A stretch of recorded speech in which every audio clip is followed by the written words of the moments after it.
তাহলে এভরিওয়ান আসসালামু আলাইকুম। কি অবস্থা সকলের? আশা করছি ভালো আছেন। দর্শক, আমি ভালো আছি আলহামদুলিল্লাহ। আপনাদের তো আরেকটি নতুন ভিডিওতে স্বাগতম। আমি মোহাম্মদ আক্তার আছি আপনাদের সাথে।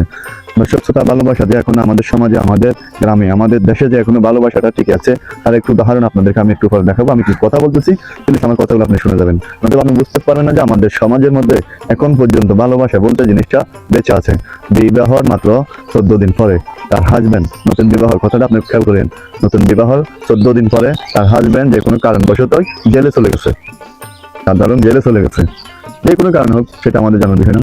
14 দিন পরে বিবাহর জেলে যখন চলে গেছে তার হাজবেন্ড, 16 বছর সে স্বামী আর ফিরে নেই।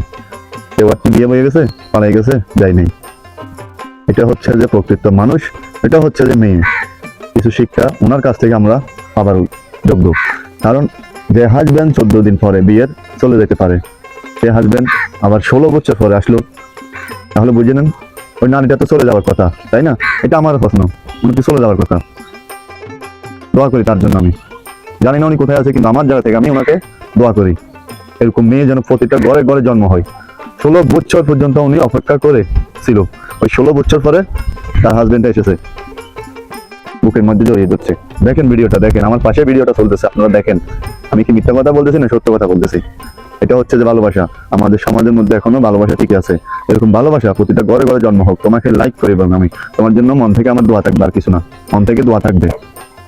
এখনকার যুগে আমরা তো এরকম ভালোবাসা জীবন জীবন যাইলেও আমরা খুঁজে পাবো না। শুধু প্রেমের কথা বলতেছি, যদি আমি প্রেম করবো 3 দিনের দিন যদি আমি তাকে ফোন না দিই, একদিন ফোন না দিই, একদিন উনি আমাকে একদিনের মধ্যে বলে যাবে। আর 16 বছর অপেক্ষা করলো, 16 বছর। দেখেন অনেক কিছু শিকার আছে ভাই দুনিয়ায় চলতে গেলে। দেখেন ভিডিওটা, আমার খুব ভালো লাগলো ভিডিওটা দেখে। সবাই অবশ্যই লাইক কমেন্ট শেয়ার করবেন, অন্য একজনকে দেখার জন্য সুযোগ করে দিবেন। আসসালামু আলাইকুম।